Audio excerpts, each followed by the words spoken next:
So let us begin now. So question number 6. So these are the doubts from exercise 11b. तो पहले हम doubts clear कर लेते हैं. So I'm starting from number 6. So you are given x minus y, yx plus y, comma 3x minus 2y, yx plus y, comma 5x minus 3y, yx plus y.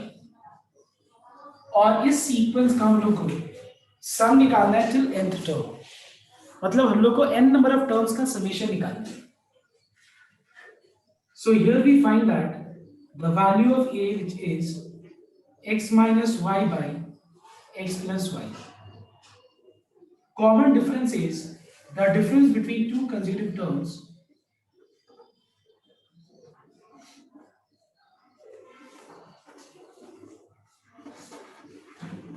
and we are getting, after taking LCM,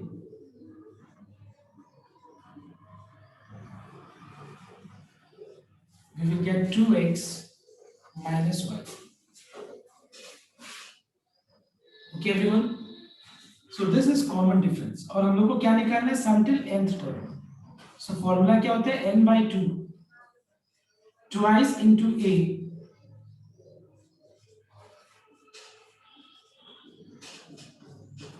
plus n minus 1 into d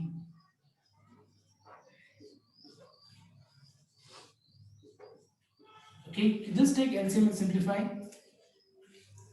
Take LCM and simplify. Okay.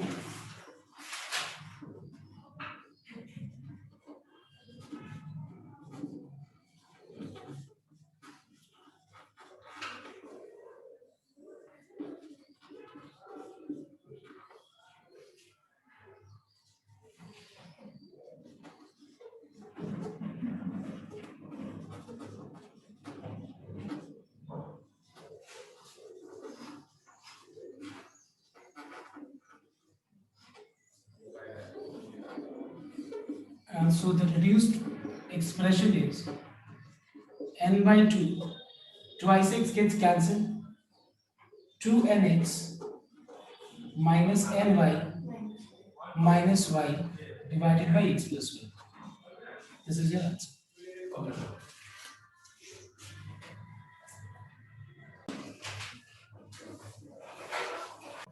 Now the next doubt is question number 11. Okay, everyone note down question number 11. Now in question number 11, you are given sum up to n terms of an AP. हम लोग को यहाँ पे n terms तक का summation दिया हुआ है एक AP का, which is 3n square plus 2n, ये दिया हुआ है. और हम लोग को यहाँ पे निकालना है sum, find the rth term of an AP. क्या निकालना है हम लोग को? rth term. ना मैं यहाँ पे इस सम को दो तरीके से बताऊंगा, एक बार ध्यान से सबको देखिए. देखो लास्ट टाइम मैंने एक कंसेप्ट एक्सप्लेन किया था, and that concept was nth term equals to Sn minus S of n minus 1. Do you remember this? Yes, check in your copy everyone. I had explained you this concept in the last class. एक बार अपने अपने copy में सबको check करना कि nth term is equals to Sn minus S of n minus 1. Okay?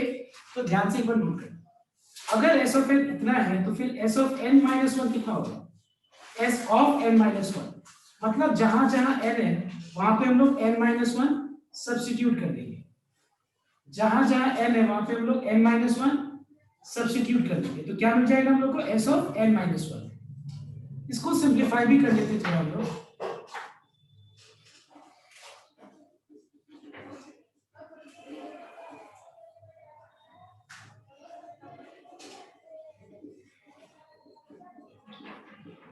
And so the reduced result is 3n square minus 4n plus 1. ये हो गया S of n minus 1. Now we know that an equals to Sn minus S of n minus 1. All right. Sn is 3n square plus 2n. And S of n minus 1 is 3n square minus 4n plus 1. So let us open the bracket. we find that 3n square gets cancelled, so we have 6n minus 1. तो एक बात बताओ, अगर nth term 6n minus 1 है तो फिर first term क्या होगा, कोई बता सकता है? If nth term is 6n minus 1, can you tell me what will be first term? 5. Yes, 5. at the place of n, if I put 1, you'll get 6 1 just 6 minus 1, 5. What will be second term, can you tell me? 11. कैसे? 2 6 is 12 minus 1, 11. So similarly, if I ask you what is rth term, so what will be rth term? 6r minus 1. 6r minus 1. So this is one method, and you must know this way of doing the sum. बहुत लोग शायद ऐसा किया होगा, ऐसा दिया हुआ है तो सबसे पहले वो लोग क्या किया होगा, an निकाला होगा. तो अगर मान लो a1 sn minus x of n minus 1 होगा तो a1 क्या होगा? a1 will be the first term itself. Tell me a1 और sum up to first term, बात तो बराबर हुआ ना? अगर मान लो मैं ये बोलता हूँ sum up to first term, मतलब फर्स्ट टर्म में क्या इंक्लूड हुआ है? सिर्फ पहला टर्म ही तो इंक्लूड हुआ है. तो a1 का मतलब s1, a2 का मतलब क्या होगा? a2 मतलब s2 minus s1 बोल सकते हैं.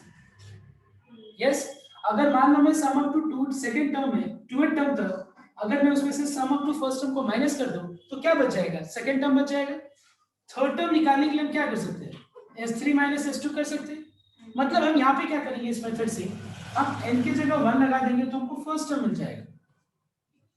n की जगह 2 और एक बार n की जगह 1 लगा देंगे तो हम लोग को सेकंड टर्म मिल जाएगा. देखो तो ये हो जाएगा 3 into 2 square plus 2 into 2 minus 5, s1 पता ही है 5, 12 plus 4 कितना हो जाएगा? 16, 16 minus 5 will be 11.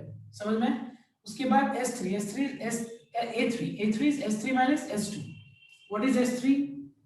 It is 3 into 3 square minus plus 2 into 3. s2 का वैल्यू हम लोग को पता है, क्या है s2 का value?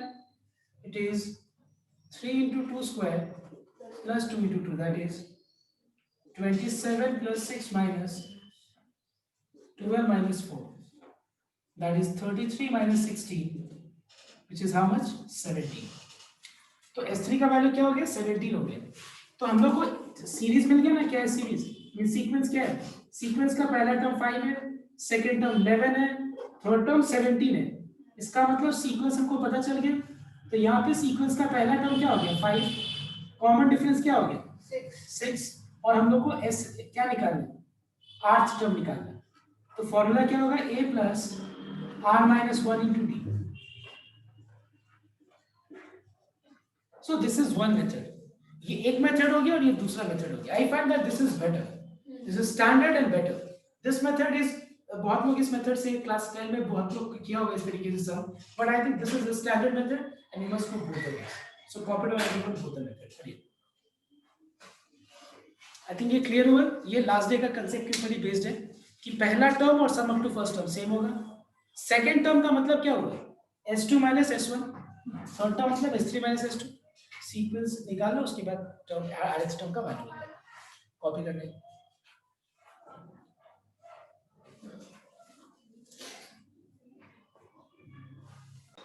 Now students listen here. After completing number 11, I want everyone to try number 12. Now I think 12 you will be able to do now. अगर एक बार खुद से ट्राई करोगे नंबर 12 तो हो जाएगा शायद. ओके, तो एक बार ट्राई करो, नहीं हुआ तो मैं बता दूं. Just try once number 12. So see, question number 12 is almost the logic is same as number 11. So question number 12 में हम लोग को rh term का वैल्यू दिया हुआ. We know the value of the rh term. And what is the value of rh term? It is 5r plus 1. 5r plus 1 is the value of the rh term given here. Okay. So just note down everyone. You have to find out sum up to n term. तो very simple. पहले इसका हम लोग first term निकाल लेते हैं. r की जगह 1 लगाएंगे तो हमको first term मिल जाएगा. That is 6. If I put at the place of r 2, I will get the second term. 11. If I put third at the place of r3, 16, you get 16 as the third term. मतलब यहाँ पे हम लोग क्या देख रहे हैं कि जो सीक्वेंस है वो क्या है? Therefore 6, 11, 16 and so on is the AP. इस AP का पहला टर्म क्या है बताने को? 6 है. कॉमन डिफरेंस क्या है? 5.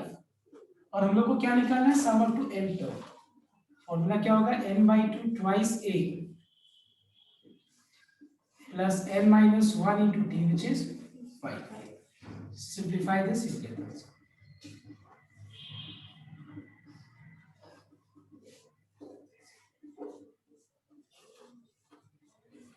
So the answer is n/2 5a plus 7. Now the next doubt is question number 16. तो एक बार 16 बोर्ड पे देखना है। So everyone see question number 16. So in question number 16 you have an AP which is 20, comma 19 1/3, comma 18 2/3, and so on. Now the question is, first question, पहले दो चीज पे consider, दूसरे पे कंसिडर नहीं करते। How many terms of this AP make the sum 300? Okay, मतलब कितने सारे टर्म्स को ऐड करके उसका जो सम है, वो जो रिजल्ट है, वो क्या आएगा, 300। तो सबसे पहला चीज, इस पर्टिकुलर एपी का जो पहला टर्म है, the first term of this AP is 20, common difference is the difference between the two consecutive terms, that is minus 2/3. So this is clear to everyone. दो terms के बीच का जो difference होता है वो क्या होता है, common difference होता है। अब यहाँ पे हम लोग को निकालना है कि कितने सारे terms को add करके जो result है, जो sum है, वो 300 आएगा। So let the sum of first n terms is equals to how much, 300। कितने सारे terms को add करके उसका result 300 आएगा, हमको पता नहीं है। So let sum up to n term equals to 300। Now, what is the formula of Sn? It is n/2 twice into a plus n minus 1 into d, which is minus 2/3. Now, it is everyone's task to determine the value of n. I will not determine the value of n. Determine n and then I will explain you the second part. तो पहले तुम लोग सबको इसको simple मतलब simplify करके एक quadratic equation मिलेगा, उस क्वाड्रेटिक इक्वेशन को सॉल्व करके देखो तो इनका क्या वैल्यू मिलता है।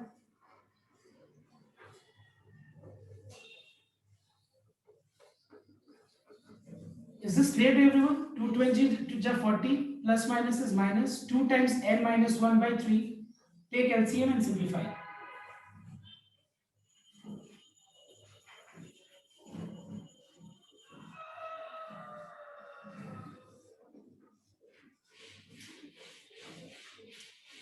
सबको खुद से ट्राई करो इसको।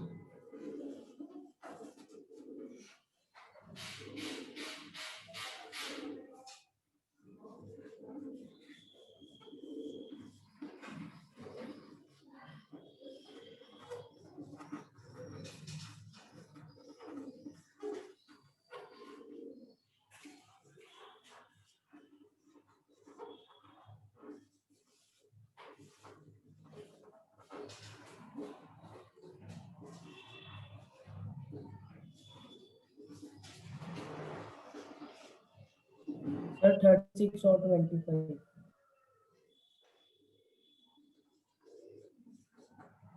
So I want everyone to copy down till here. I mean solve till here, not copy, but यहाँ तक ये खुद से यहाँ तक करो एक बार, ठीक है। इनका वैल्यू 36 और 25 है। यस, ठीक है। एक बार यहाँ पे। Yes, sir. ठीक है। I hope everyone is completed. Now see, you have the second part. Explain the double answer. Now, yes, obviously it comes in your mind. How sum of first 36 terms and sum of first 25 term का summation same है? How it is possible? So everyone look here. I'll give you one example so that it is clear to you. Now let us take one example. Suppose we have 8, 6, 4, 2, 0, minus 2, minus 4. Let's take this. Okay? ध्यान देने को सबको। अगर तुम ध्यान से note करो तो यहाँ पे जो मैंने यहाँ पे सीक्वेंस लिखा है और बहुत सारे टर्म्स, ठीक है। यहाँ पे जो मैंने सीक्वेंस लिखा है अगर तुम ध्यान से नोट करो तो 1 2 3 4 sum of first 4 terms, check once it is 36, check once it is 36। देखो ऐड करके नॉर्मल एडिशन करके कोई फॉर्मूला लगाने नहीं है। 10 प्लस 12 22 प्लस 1 30 प्लस 3 36। तो पहला 4 टर्म्स का समेशन कितना है? 36 है। अब तुम एक काम करो, find out the sum of first 9 term. If you find out the sum of first 9 term, यहां तक तो 36 आया, सीधा सा बात, ये और ये कैंसिल हो जाएगा, ये और ये कैंसिल हो जाएगा, और जीरो जीरो का कोई वैल्यू नहीं होता, ऐड करने से चेंज नहीं होता है। तो आंसर क्या है बताओ तो? मतलब यहाँ क्या देख रहे हैं हम लोग कि फोर्थ टर्म के बाद 1 2 3 4 फोर्थ टर्म के बाद का जो टर्म्स है उसका समेशन कितने के बराबर है? फोर्थ टर्म के बाद, देखो ध्यान से समझने बात, यस, फोर्थ टर्म के बाद 1 2 3 4 5 जो नेक्स्ट 5 टर्म्स है उसका समेशन जो है करके क्या आंसर 0 आ रहा है। तो यहां ठीक वैसे ही हम लोग क्या देख रहे हैं कि sum of first 25th term 25 terms का भी समेशन 300 है, ठीक है, और सम ऑफ फर्स्ट 36 टर्म्स का भी समेशन 300 है। इसका मतलब क्या हुआ? 25th टर्म के बाद, सुनना एक बार ध्यान से, 25th टर्म के बाद जो है 26th टर्म से लेकर के और 36th टर्म तक का जो समेशन है वो कितने के बराबर है बताओ तो? 0 के बराबर है। समझ में आया तो बात? कुछ इस तरह का सिचुएशन आएगा, समझ में? तो हम लोग क्या बोल सकते हैं? Therefore, sum up to 25th term and sum up to 26th term is 300. Also, it is possible because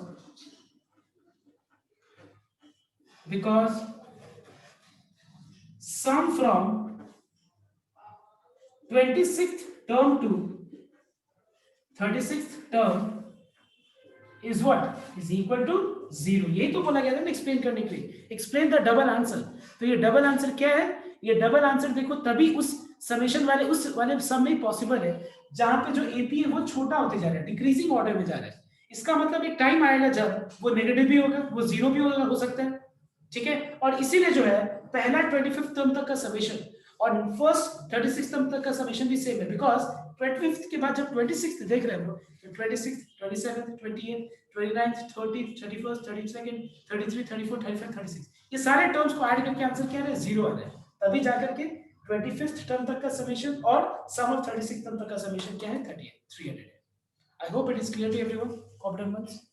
and जिसका भी डाउट अगर है, अब नंबर 14 एंड 15 में अब हो जाएगा ये सारे सम्स, ओके। तो अब हम लोग नेक्स्ट सम स्टार्ट करते हैं, that is number 17।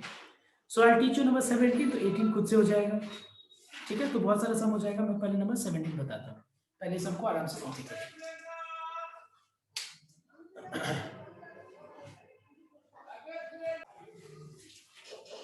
So see question number 17 everyone. So first of all, the sum of n terms of two arithmetic progressions. देखो यहाँ पे ये लाइन से पता चल रहा है two arithmetic progressions, इसका मतलब ये हुआ कि अगर दो अरिथमेटिक प्रोग्रेशन है, मतलब पहला अरिथमेटिक प्रोग्रेशन में भी फर्स्ट टर्म और कॉमन डिफरेंस होना चाहिए, सेकंड एपी का भी फर्स्ट टर्म और कॉमन डिफरेंस होना चाहिए। बट इस समय अगर हम आगे पढ़े तो क्या लिखा हुआ देखना एक बार, sums of n terms of two arithmetic progressions are in the ratio, दिया हुआ ratio, so show that their sixth terms are equal। तुम अगर ध्यान से नोट करो तो इस क्वेश्चन में कहीं भी हम लोग को ना फर्स्ट टर्म क्या है ना कॉमन डिफरेंस क्या है ये मेंशन है, कहीं भी फर्स्ट टर्म और कॉमन डिफरेंस के बारे में नहीं मेंशन है। प्रॉब्लम इस समय क्या है कि फर्स्ट टर्म कॉमन डिफरेंस क्या है, तो पहले हम उसको क्या करेंगे, लेट ले लेंगे, late a1 d1 and a2 d2 be the first term, and common difference of two APs respectively। मतलब दो एपी का, पहला एपी का first term and common difference a1 and d1 है, सेकंड एपी का first term and common difference a2 d2 है। अब ये दोनों एपी का हम लोग को क्या दिया हुआ देखना है, we know that sum up to n terms of first AP by sum up to n terms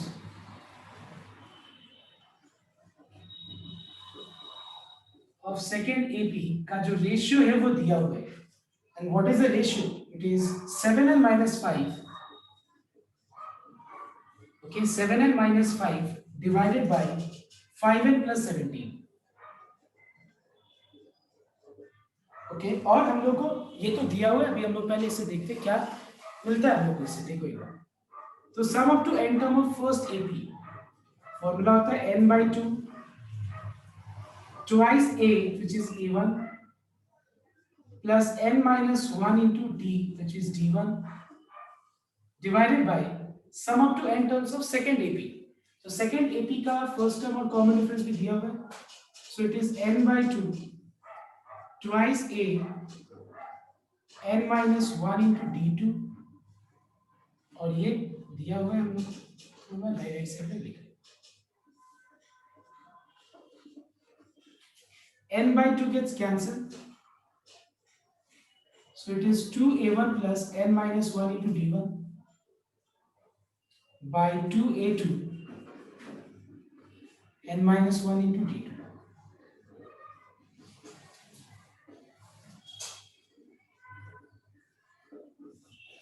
okay, ये तो हो गया. ठीक है, अब एक बात बताओ मुझे. अब देखो तुम लोग इसको भूल से भी ना इसको भूल से भी क्रॉस मल्टीप्लाई करके सिंप्लीफाई करने का तो सोचना भी मत, क्योंकि सिंप्लीफाई करके ऐसा एक एक्सप्रेशन आ जाएगा जहां से तुमको कुछ समझ में नहीं आएगा. So leave till here only because you have got how many unknowns 1 2 3 4 and 5. 5 unknown quantity है. इसको सॉल्व करके सिंप्लीफाई करके बहुत कॉम्प्लेक्स हो जाएगा. So leave it till. अब हमको निकालना क्या है देखना एक बार.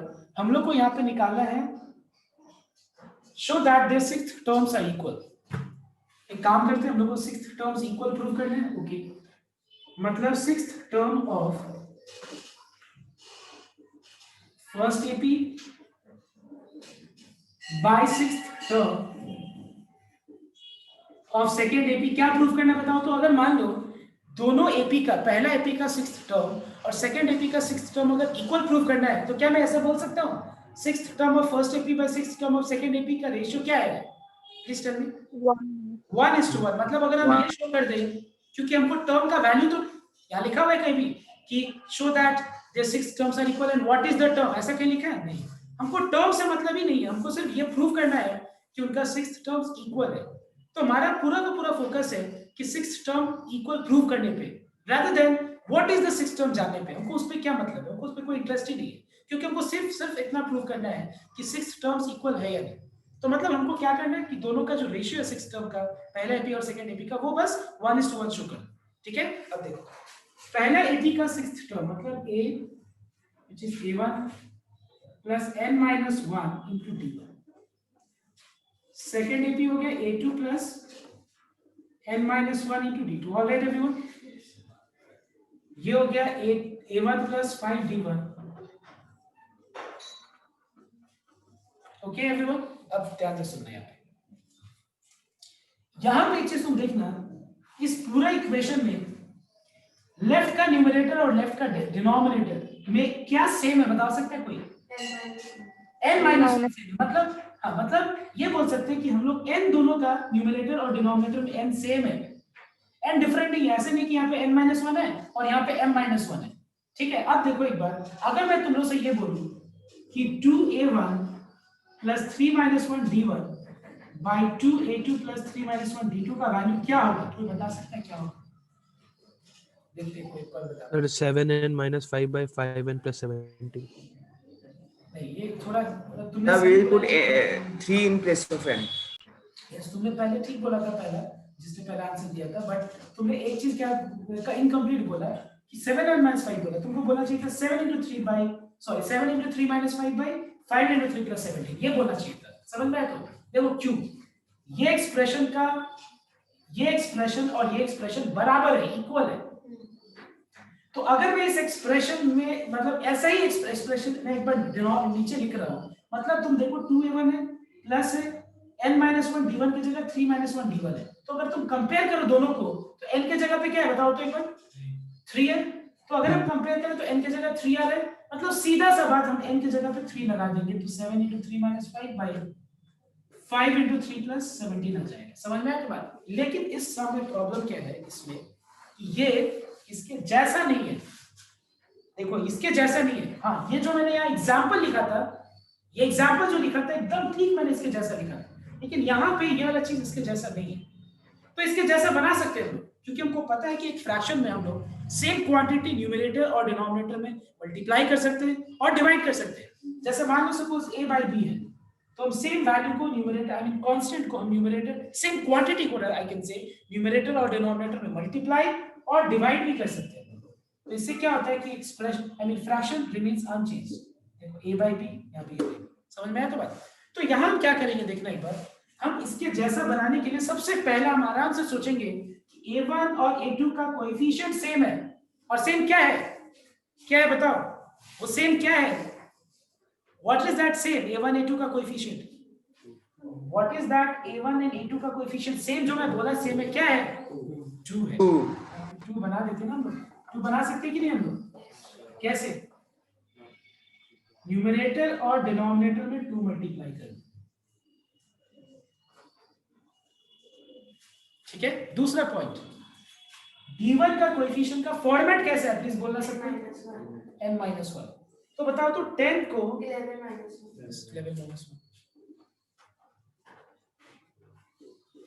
तो 10 को 11 -1 और इस 10 को 7 + 3 नहीं 11 -1, क्योंकि मुझे यहाँ पे फॉर्मेट देखना पड़ेगा कि यहाँ पे फॉर्मेट कैसा है, n-1 के फॉर्म में, यहाँ भी n-1 के फॉर्म में। देखो बोलने के लिए तो 10 बहुत कुछ हो सकता है, 12 - 2 भी 10 होता है, 13 - 3 भी 10 होता है, 6 + 4 भी 10 होता है, लेकिन क्या मैं उस पर ध्यान दे रहा हूँ? नहीं, मैं d1 का कोएफिशिएंट देख रहा हूँ कि n-1 के फॉर्म में है, तो फिर मैं 10 को क्या लिखूं कि वो n-1 के फॉर्म में भी आ जाए और 10 भी उसके बराबर हो, वैल्यू उसका 10 के बराबर हो, 11 - 1। तो आई थिंक अब आधा से ज्यादा चीज क्लियर हो गया कि क्या करना है नेक्स्ट स्टेप में। अगर हम इसको इससे कंपेयर करें तो यहाँ पे n की जगह पे क्या है बताओ तो, इसको इससे कंपेयर करें, इसको इससे कंपेयर करें तो n की जगह पे क्या है? 11। हम n की जगह क्या पुट करेंगे? 11, जैसे कि 10 नहीं 11। तो जैसे कि ये वाला जो था ये तो है ना, सेम ही तो एग्जांपल जो मैंने एग्जांपल दिया था, सेम सिचुएशन में मैंने इसको डाला। तो ये हो गया 7 × 11 - 5 by 5 × 11 + 17। एक बार यहाँ तक कॉपी करना, मैं बता रहा हूँ। So I was here in this line, okay? So where I had compared this expression with the left hand side expression in equation number 1, and I saw that the value of n is 11. तो बस मैंने यहाँ n की जगह 11 put किया था, ठीक है? And यहाँ पे लिख देना from equation number 1. So we have 77 - 5 by 55 + 70, which is 72 by 72. 1:1. And if the ratio is 1:1, what do you mean by this? It means that the terms are equal. Therefore, 6 terms of both AP. That's must lick there, okay? And this is the end of your sum number 70. Now I want everyone to do number 18 right now. Hurry. So everyone note down, the next question you all have to do right now is question number 20. Find the sum of all even integers between 101 and 199. So do it right now. ये वाला sum अभी करो. Okay? करो ये वाला sum. 18 का answer नहीं आ रहा है मेरा। तुम एक बार सेंड करो मुझे, एकदम सेम है, कोई डिफरेंस नहीं है, एक बार सेंड करो मुझे, मैं सॉल्यूशन चेक कर लेता हूँ। And those who have completed 18, you will try the next sum, that is number 20. Do first.